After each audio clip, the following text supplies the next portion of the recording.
This is K.M. Weiland, and you are listening to the 244th episode of the Helping Writers Become Authors podcast.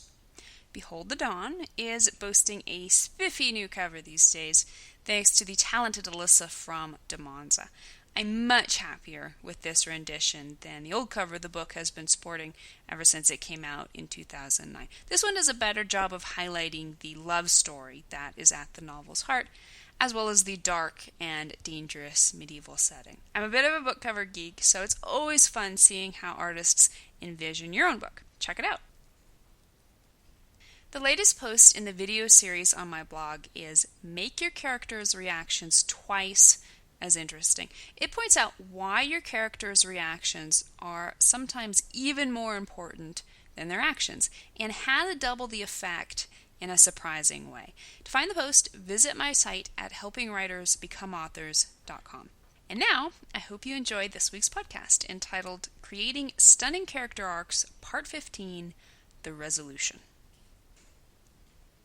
The resolution caps character arcs like the cherry on top of a banana split.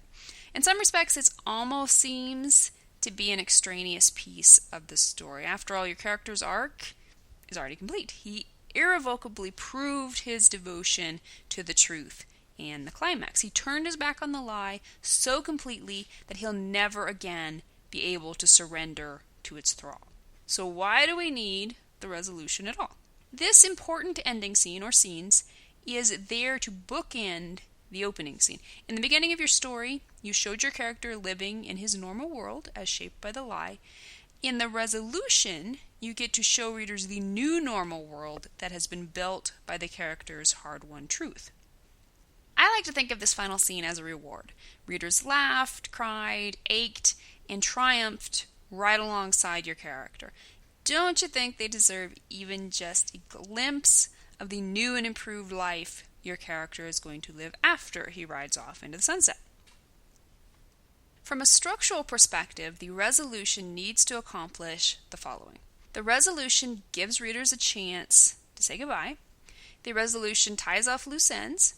The resolution guides readers to a final emotion. The resolution relaxes readers after the climax.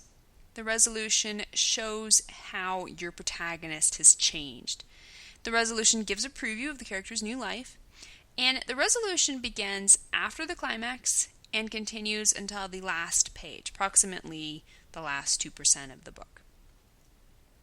The resolution needs to fulfill two primary duties in finishing off your character's arc. The first of those duties is providing an answer to the thematic question that was raised in the story's beginning. The second duty is giving readers a preview of the character's new lie-free life. In essence, these two duties are two sides of the same coin. Your story's thematic question will have been based upon the character's inner battle between the lie and the truth. For example, in Sam Raimi's Spider-Man, the thematic question is famously summed up in the question, will Peter learn to wield his great power with equally great responsibility? By the end of the film, that question has been definitively answered by Peter's actions in the climax. It is then hammered home one final time in the closing scenes, in which we see how he has been so changed by his new truth that he is willing to sacrifice the one thing he wants most, the love of Mary Jane Watson, in order to be responsible and protect her.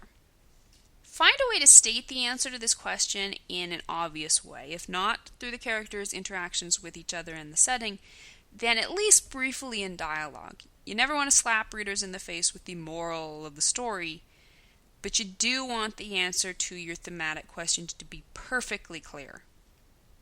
The answer to the thematic question will already be obvious. Readers already know your character has completely changed. But the resolution is also the time to back up their knowledge with visual proof. Now that the main conflict has been resolved, what will the character do now? How will he act now that he's a changed person?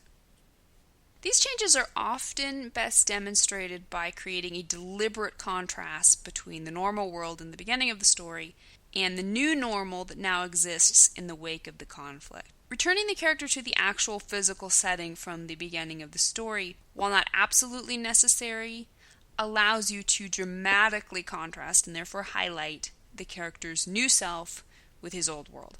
In Charles Dickens's Little Dorrit, when Amy Dorrit returns to the Marshalsea prison after her father's death in Venice, she is a different person from top to toe, which is visually obvious in the contrast between the dreary prison and the rich clothing she now wears.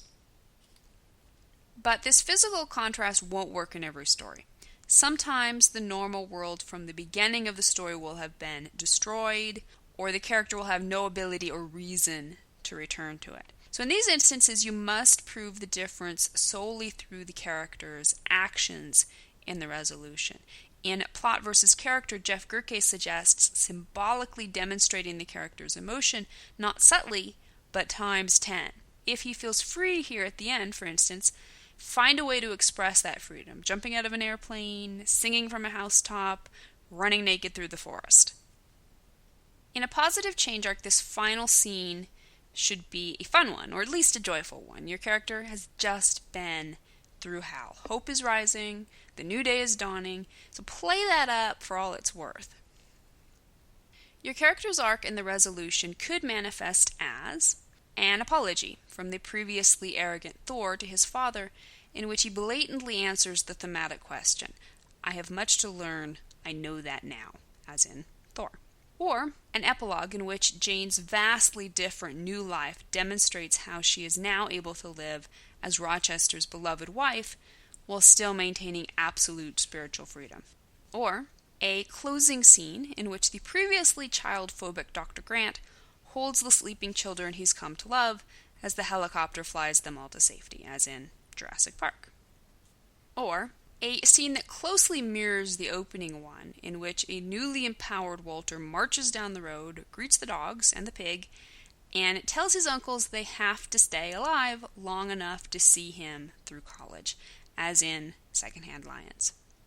Or a literal new normal world, Andy's new home, that acts as the backdrop for a Christmas scene that mirrors the early birthday scene that triggered Woody's arc. Here, Woody is happily friends with Buzz, willing to share his top place in Andy's heart, as in Toy Story. Or an ending montage that is both ironic and hopeful, in which the three main characters are shown in their happy post-prison careers, which it turns out was funded by just a smidge of that Iraqi bullion, after all, as in Three Kings. Or a final scene in which Matt, back in the States, proves his new willingness to fight for himself when needed, tempered by his new wisdom about avoiding a fight when possible, by facing down the fellow student who falsely accused him in the beginning and gaining the proof to clear his name, as in Green Street Hooligans. Or a brilliantly ironic closing scene in which Bob proves his return to sanity by marrying Leo's sister, which finally brings Leo out of his catatonia, as in What About Bob? So consider some further examples of the resolution in character arcs.